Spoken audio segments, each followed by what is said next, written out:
Fala pessoal, beleza? Sejam muito bem-vindos ao canal de Resenhas dos Perdidos no Tempo.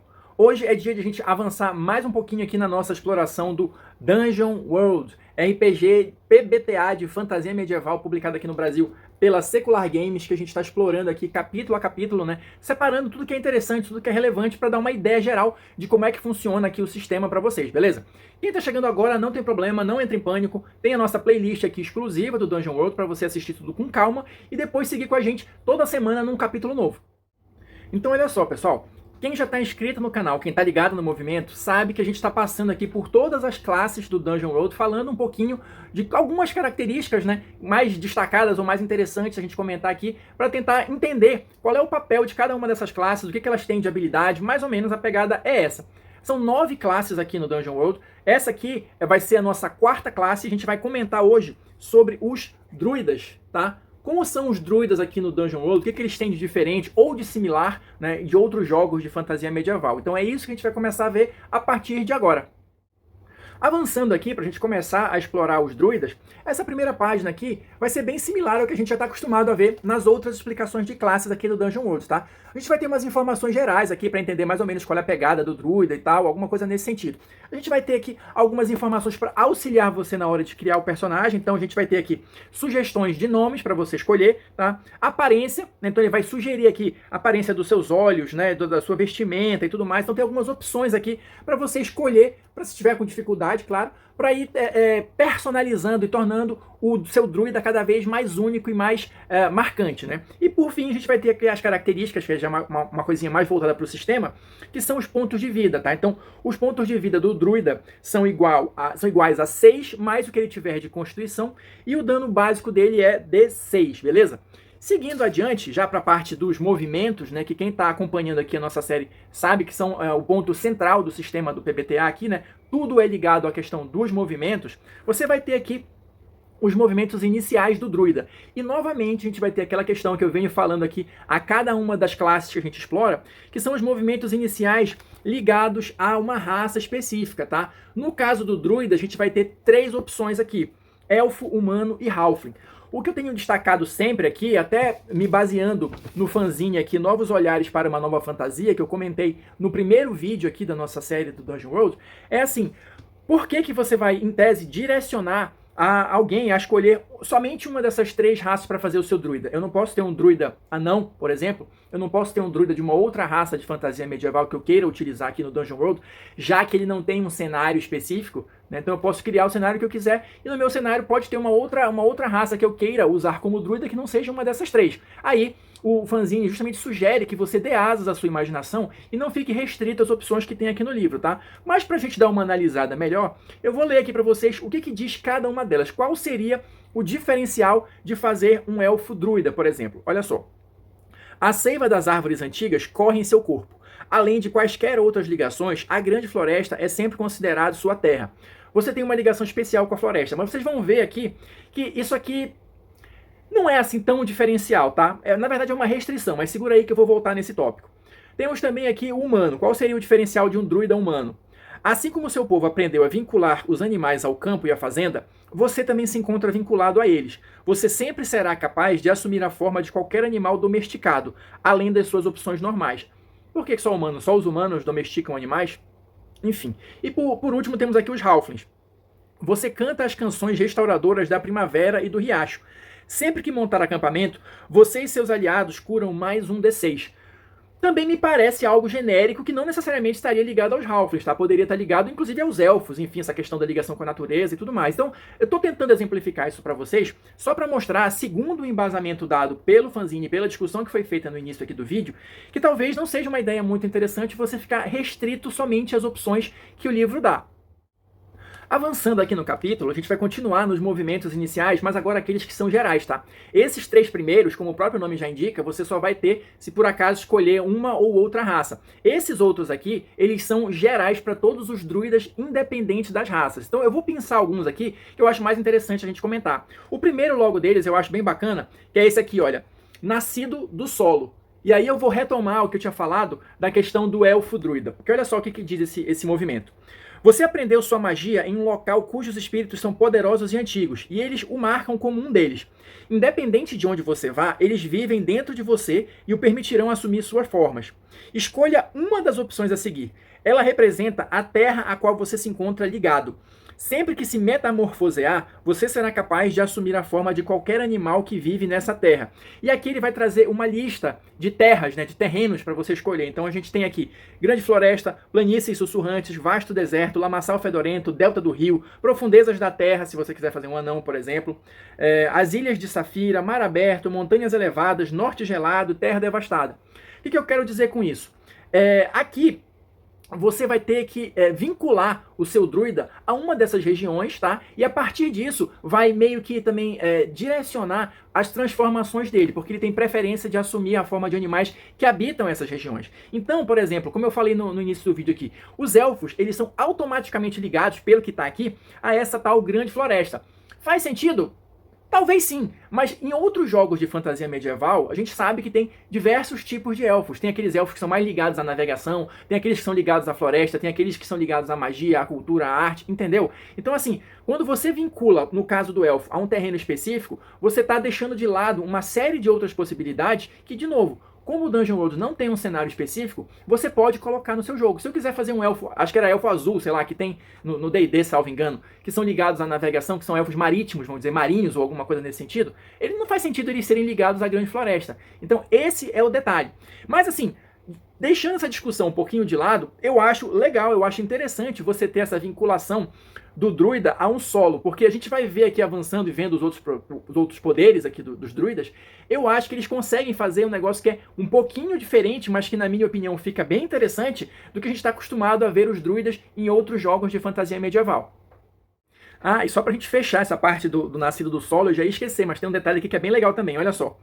Escolha uma marca, um atributo físico que o identifica como um nascido do solo. Pode ser uma característica animal, como antenas, ou as manchas de um leopardo, ou algo mais genérico, como os cabelos que se parecem com folhas, ou olhos de cristal brilhante. Sua marca permanece independente da forma que assumir. E aqui, olha, eu vou só voltar aqui.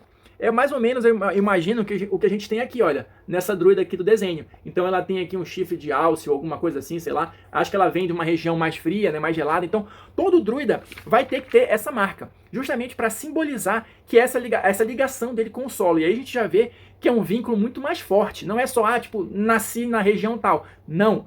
Isso, narrativamente falando, pelo menos na minha opinião, demonstra uma ligação muito mais profunda, né, com aquela região, com aquele tipo de terreno. E isso vai também se desdobrar em outros poderes dos druidas, né, que é isso que eu estou falando, dessa diferenciação que eu vejo deles em relação a outros jogos de fantasia medieval.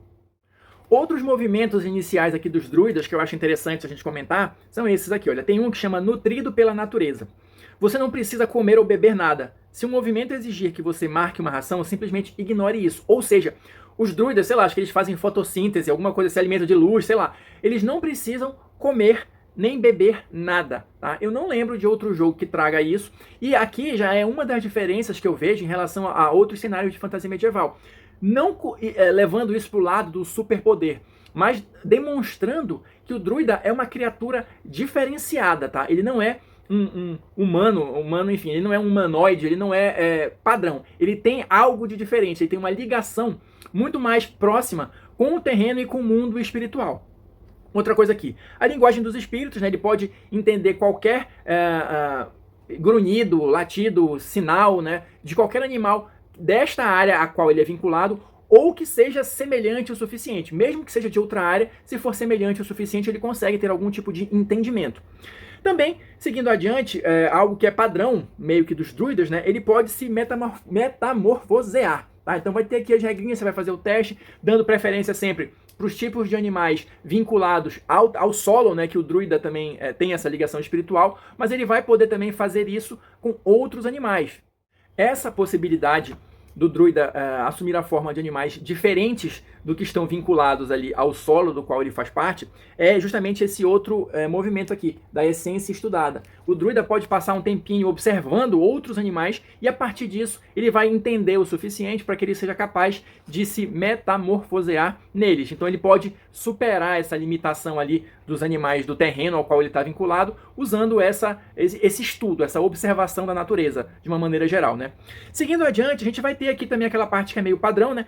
Delimitando aqui os alinhamentos para você escolher, os equipamentos iniciais do druida, os vínculos que ele vai ter que criar com os outros personagens, tá? Isso aqui tudo a gente meio que já comentou em outros vídeos, especialmente essa questão dos vínculos, né? Que é algo bem central do sistema. Então, cada classe, cada jogador, na verdade, né, vai precisar criar esses vínculos com os outros personagens, os outros membros do grupo, porque isso aí, de fato, é algo que vai movimentar o jogo e levar a interpretação e a relação dos personagens adiante. Então, todo o capítulo de classe vai ter um pouquinho sobre isso. Seguindo adiante aqui no capítulo, a gente vai falar agora dos movimentos avançados, tá? E só lembrando como é que isso funciona aqui no Dungeon World. Cada nível que você sobe com o personagem, você ganha um movimento novo, tá? E o livro vai trazer para cada classe duas listas. Uma primeira lista de movimentos avançados que você escolhe quando estiver entre o segundo e o quinto nível, e uma outra lista para você escolher entre o sexto e o 10º nível, beleza? Então eu vou pensar mais alguns movimentos aqui para a gente continuar tentando traçar esse panorama geral aqui do druida no Dungeon World. Aqui nessa primeira lista, o que eu acho mais interessante é esse aqui, Comunhão dos Sussurros. Quando passar algum tempo em um local, observando seus espíritos residentes e convocando os espíritos da sua terra, você faz um teste aí de sabedoria e recebe uma visão importante a respeito de si próprio, dos seus aliados e dos espíritos ao seu redor. E aí ele vai dizendo aqui mais ou menos o que acontece dependendo do resultado que você tiver nos dados. Mas o que eu quero chamar a atenção aqui é porque isso especialmente me leva à conclusão do que eu tinha falado no início lá, do druida ser um pouco diferente aqui no Dungeon World, porque ele não é só aquela criatura ligada à natureza. Ele é um ser espiritual, pelo menos foi a conclusão que eu cheguei ao ler tudo isso. A gente falou aqui, ele não precisa comer, ele não precisa beber, ele tem uma ligação muito mais próxima com a terra natal dele, vamos chamar assim, né? A gente vai ver que isso não é definitivo, tem um movimento interessante que eu vou comentar daqui a pouquinho. Mas assim, na minha cabeça, a ideia que eu formei do druida é essa, ele não é o simples defensor da natureza, das plantinhas e dos bichinhos. Não, a ligação dele é muito mais com o mundo espiritual. E isso acaba vazando para o druida, justamente porque ele tem as marcas, né, do local onde ele nasceu, essa vinculação dele da metamorfose com os animais da terra natal dele e esse tipo de coisa. Então, a partir disso é que eu cheguei à conclusão de que, pelo menos nos meus jogos, o druida vai ser um ser muito mais espiritual, né, com uma ligação muito mais profunda do que simplesmente o defensor da natureza. Para a gente fechar aqui as características do druida, eu selecionei mais dois movimentos da lista que vai do 6º ao 10º nível, tá? O primeiro deles é esse aqui, o sono do druida. Como é que funciona isso? A partir desse sono, vamos dizer assim, o druida ele consegue se vincular a uma nova, entre aspas aqui, terra natal, tá? Aí vai ficar a cargo do narrador, vai dizer para ele quanto tempo vai levar, quanto tempo, o que ele precisa fazer para se vincular a esse novo local, a esse novo terreno, tá? E não é de verdade assim um sono, é o tempo que ele vai passar ali. Então, se ele passa muito tempo num deserto, por exemplo, caso ele queira, ele pode se vincular a este novo local com tudo que isso acarreta, tá? E um detalhe importante, ele não abandona a conexão com o local anterior, tá? Ele vai passar a ter conexão com os dois locais. O livro não é muito claro aqui, se ele pode fazer isso diversas vezes. Então, lá pelas tantas, ele vai estar ligado a trocentos locais diferentes. Mas acho que por uma questão de lógica e bom senso, você pode delimitar isso aí a 2, talvez no máximo 3 lugares, né? Mas, enfim. E no final das contas, pra gente fechar aqui, a gente vai ter um outro que eu achei bem legal também, que é esse aqui, o Quimera. O Quimera, como é que funciona? Deixa eu ler esse trechinho aqui pra vocês. Quando se metamorfosear, você pode criar uma forma mista, que reúne até 3 formas diferentes. É possível tornar-se um urso com asas de águia e a cabeça de um bode, por exemplo. Cada característica lhe considerará um movimento diferente. Sua forma quimérica segue normalmente as outras regras de metamorfose. Ou seja, você pode viajar aqui na maionese e deixar o seu druida muito mais maluco. Por isso que eu digo, na minha opinião, ele é um ser espiritual diferenciado. Porque eu não lembro também se em outros jogos você pode fazer essa mistura de coisas. Mas pelo que, se não me falha a memória, você sempre vai adotar a forma animal completa. Você não pode misturar isso. Mas, como eu estou dizendo aqui, na minha visão, o druida sendo um ser muito mais espiritual, ele está ligado à natureza, sim, claro, mas de uma forma muito mais ampla e diferente, esse tipo de poder é permitido. Pelo menos é a minha opinião a respeito dos druidas. E com isso a gente fecha mais uma classe aqui do Dungeon World. Espero que vocês estejam curtindo aqui o nosso passeio pelo livro, né, pelo sistema. Quem assistiu até agora, muito obrigado. Deixa aí seu like ou seu dislike, seu comentário pra gente continuar trocando ideias aí. Quem quiser seguir viagem com a gente aqui no Dungeon World e outras resenhas, já se inscreve aí no canal, ativa o sininho e a gente se encontra na próxima resenha.